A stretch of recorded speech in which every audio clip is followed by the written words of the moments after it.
Bismillahirrahmanirrahim. Perkenalkan, nama saya Andi Harunisa Muhisal, NIM L0311818114. Di sini saya akan menjelaskan tentang teknologi pengolahan limbah aquaculture. Jurnal yang saya gunakan berjudul Pengendalian Limbah Budidaya Perikanan Melalui Pemanfaatan Tumbuhan Air dengan Sistem Konstruksi Wetland. Berkembangnya kegiatan usaha budidaya menyebabkan semakin besarnya masukan limbah organik ke perairan. Pengolahan limbah organik pada dasarnya tidak membutuhkan biaya yang tinggi. Konsep pengolahan air limbah menggunakan media tumbuhan air atau yang lebih populer dengan istilah filter remediasi sangat efektif digunakan. Proses filter remediasi ini diterapkan dalam bentuk sistem konstruksi wetland. Dalam sistem ini, tumbuhan air menyerap bahan organik dari limbah budidaya yang dimanfaatkan untuk proses pertumbuhannya. Selain itu, tumbuhan air juga dapat menyerap kandungan logam berat yang terdapat dalam air. Pemanfaatan tumbuhan air untuk pengolahan limbah tidak membutuhkan biaya yang besar dan teknik dan khusus dalam pemeliharaannya, serta dapat memberikan nilai tambah lainnya. Selain tidak memerlukan bahan kimia yang dapat membahayakan lingkungan, juga dapat dipanen dan dimanfaatkan sebagai pupuk, pakan ternak, kerajinan tangan, dan memberikan nilai estetika pada area budidaya. Kita masuk pada pendahuluan. Konsep pengolahan air limbah menggunakan media tumbuhan air atau yang lebih populer dengan istilah filter remediasi sudah lama dikenal. Akan tetapi, terapi lingkungan dengan cara ini masih kurang diminati oleh masyarakat. Sebagai solusi pemecah masalah lingkungan yang semakin lama akan menjadi permasalahan yang kronis, di sisi lain, pengolahan limbah menggunakan bahan-bahan kimia justru membutuhkan biaya yang sangat tinggi. Bahkan terkadang melebihi biaya produksi suatu produk tertentu, sehingga sebagian masyarakat lebih memilih untuk tidak melakukan pengolahan limbah terlebih dahulu sebelum limbah tersebut dibuang ke lingkungan sekitarnya. Akibatnya, semakin lama terjadi penurunan kualitas lingkungan yang berdampak pada penurunan kualitas dan kuantitas produk budidaya. Konsep pengolahan limbah dengan prinsip filter remediasi ini biasanya diterapkan dengan membangun sebuah ekosistem buatan yang berfungsi sebagai pengolahan air limbah yang disebut dengan konstruksi wetland. Baiklah, dalam pengendalian limbah budidaya perikanan melalui pemanfaatan tumbuhan air dengan sistem konstruksi wetland, kita akan membahas 4 poin. Yang pertama adalah peranan tumbuhan air dalam proses purifikasi air limbah. Yang kedua adalah mekanisme purifikasi air limbah pada sistem konstruksi wetland. Yang ketiga adalah tumbuhan air potensial untuk pengolahan air limbah. Dan yang terakhir adalah beberapa aplikasi konstruksi wetland untuk pengolahan air limbah. Baiklah, kita masuk pada poin pertama, yaitu peranan tumbuhan air dalam proses purifikasi air limbah. Filter remediasi merupakan suatu proses menggunakan jenis tanaman tertentu yang bekerja sama dengan mikroorganisme dalam media untuk mengubah bahan pencemar menjadi kurang atau tidak berbahaya, bahkan menjadi bahan yang berguna secara ekonomis. Kita ketahui bahwa tumbuhan air dapat meningkatkan proses pengendapan lumpur di air. Lumpur tersangkut pada akar-akarnya, sehingga secara tidak langsung terjadi pengendapan lumpur yang dapat menjernihkan air. Proses ini disebut proses penjernihan, terutama dilakukan oleh tumbuhan tenggelam terhadap ion lumpur yang bermuatan negatif. Proses penjernihan air ini, tumbuhan menyerap unsur hara yang berlebihan di dalam air. Oleh sebab itu, tumbuhan air juga dapat berfungsi sebagai pengatur daur unsur hara dalam air secara berimbang. Misalnya enceng gondok dapat menyerap logam beracun, logam penyebab kanker, cemaran organik, dan buangan-buangan lainnya. Kita masuk pada poin kedua, yaitu mekanisme purifikasi air limbah pada sistem konstruksi wetland. Sistem konstruksi wetland ini pada umumnya sudah banyak dimanfaatkan pada pengolahan limbah pemukiman di negara-negara maju. Air limbah yang masuk ke dalam konstruksi kolam atau danau akan mengalami proses purifikasi secara fisika, kimia, dan biologi. Akar-akar tumbuhan dapat membantu proses pengendapan bahan pencemar yang berupa partikel atau padatan yang terkandung dalam air limbah. Air limbah akan tertahan beberapa waktu pada wetland sebelum mengalir keluar. Tumbuhan dan mikroorganisme yang terdapat pada sistem tersebut akan menyerap dan menguraikan bahan-bahan pencemar.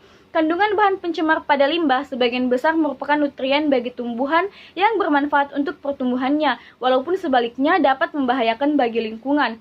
Tetapi pada dasarnya proses yang terjadi pada wetland sangat alami, artinya mikroorganisme dan tumbuhan membentuk ekosistem sendiri untuk berhadapan dengan jenis polutan yang masuk, sehingga tingkat adaptasi terhadap zat dan kadar pencemaran sangat baik. Berbeda dengan pengolahan limbah pada kolam fakultatif, proses purifikasi akan terganggu jika ada limbah B3 yang masuk, atau jika beban pencemaran meningkat lebih dari 20%.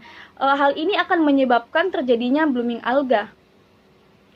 Baiklah, Kita akan membahas tentang pengolahan limbah yang mencirikan sistem constructed wetland. Ada 4, diantaranya yaitu Forbise, ada long flow pads, micropole, dan low and high marshes. Baiklah, apa itu Forbise? Forbise merupakan kolam dalam untuk proses sedimentasi yang terletak di bagian tengah wetland, bertujuan untuk mengurai kecepatan masuknya air limpasan, memungkinkan proses pengendapan awal dari partikel polutan, serta menyediakan area yang mudah terjangkau untuk pembuangan akumulasi sedimen selama waktu pemeliharaan. Kedua, ada long flow pads, berupa saluran panjang yang berfungsi sebagai tempat aliran air menuju kolam sedimentasi. Saluran ini didesain sedemikian hingga untuk memperpanjang waktu kontak antara kontaminan dengan area pemukiman wetland. Yang ketiga ada micropole, berupa kolam kecil sebelum outlet yang berfungsi untuk mencegah terjadinya penyumbatan outlet oleh serasah atau debris, serta memungkinkan pembuangan sisa-sisa polutan yang masih tertinggal dari wetland. Yang terakhir ada low and high marshes, bertujuan untuk penyediaan tingkat elevasi tanah yang memungkinkan pertumbuhan vegetasi vital dan meningkatkan diversitas vegetasi wetland. Kita akan melihat pada gambar. Dapat dilihat bahwa pada kolam lumpur aktif dan kolam oksidasi terjadi 2 proses dengan tujuan yang sama. Pada kolam lumpur aktif, oksigen dipompa ke dalam air untuk menjaga ketersediaan mikroorganisme sebagai pengurai bahan organik. Sedangkan pada kolam oksidasi dapat dilihat dengan konstruksi kolam yang dangkal memungkinkan terjadinya aerasi pada kolam. Selain itu juga didukung dengan adanya angin dan alga yang dapat meningkatkan ketersediaan oksigen bagi mikroorganisme pengurai. Kita masuk pada poin tumbuhan air potensial untuk pengolahan air limbah. Tumbuhan air yang berakar di dasar dapat berperan sebagai stabilisator bagi dasar perairan. Tumbuhan air juga dapat berfungsi sebagai perangkap bahan organik pada perairan eutrofik. Tumbuhan air tertentu mempunyai sifat luxury uptake, yaitu aktif atau mempunyai zat atau nutrisi tertentu melebihi kebutuhannya. Kita dapat melihat beberapa di antara jenis tumbuhan yang berpotensi digunakan dalam proses pengolahan air limbah. Ada Alternanthera pilosequoides, ada Typha sp, Phragmites sp, Iris sp, Scirpus sp, dan Echinoia sp. Nah, selanjutnya yaitu beberapa aplikasi constructed wetland untuk pengolahan air limbah. Sistem constructed wetland ini sudah banyak diterapkan di negara-negara maju maupun negara-negara berkembang. Dapat dilihat pada gambar 4 dan 5 beberapa contoh aplikasi constructed wetland untuk pengolahan air limbah di Thailand. Saat ini penerapan sistem constructed wetland di Indonesia belum cukup berkembang.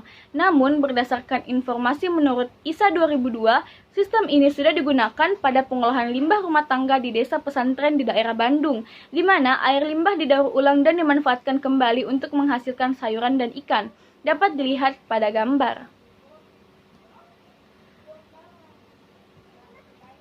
Baiklah, kita akan membahas tentang limbah budidaya ikan. Sumber utama dari limbah budidaya adalah sisa pakan yang tidak termakan, buangan dari proses metabolisme, pupuk, dan bibit penyakit. Dapat mempengaruhi pertumbuhan, metabolisme, imunitas, dan produktivitas ikan budidaya. Komposisi limbah yang dihasilkan dari kegiatan budidaya perikanan diantaranya juga dipengaruhi oleh komposisi pakan ikan yang digunakan. Selain itu, jumlah limbah yang dihasilkan dari kegiatan budidaya sangat tergantung dari kualitas pakan dan manajemen pakan yang diterapkan. Pakan merupakan sumber nutrien bagi pertumbuhan ikan, namun dapat menjadi sumber utama polutan bagi lingkungan budidaya. Unsur utama dari limbah pakan yang mempengaruhi lingkungan berupa nitrogen, fosfor, bahan organik, dan hidrogen sulfida. Sedangkan limbah budidaya secara keseluruhan terdiri atas limbah padat yang merupakan campuran dari pakan yang tidak termakan feses dan koloni bakteri. Bahan terlarut seperti amonia, urea, karbon dioksida, fosfor, dan hidrogen sulfida. Baiklah, kita berada pada kesimpulan dari jurnal yang saya baca. Jadi, kesimpulannya yaitu, sistem constructed wetland merupakan salah satu metode yang efektif untuk pengolahan air limbah, baik limbah organik maupun limbah yang mengandung unsur logam berat. Beberapa nilai positif yang dapat diperoleh dengan melakukan pengolahan limbah budidaya melalui sistem constructed wetland adalah tidak memerlukan biaya yang besar untuk pemeliharaannya, karena cukup dengan memanen, menyiangi daun-daun dari tumbuhan yang kering atau layu. Selain itu, tumbuhan air tidak membutuhkan teknik pemeliharaan khusus, cukup aman digunakan karena tidak menggunakan bahan-bahan kimia yang dapat merusak lingkungan. Air keluaran dari pengolahan dengan sistem tersebut dapat dimanfaatkan kembali, serta memberikan nilai estetika pada area budidaya dan pengolahan limbah tersebut. Baiklah, sekian dari saya. Mohon maaf apabila ada kekurangan. Assalamualaikum warahmatullahi wabarakatuh.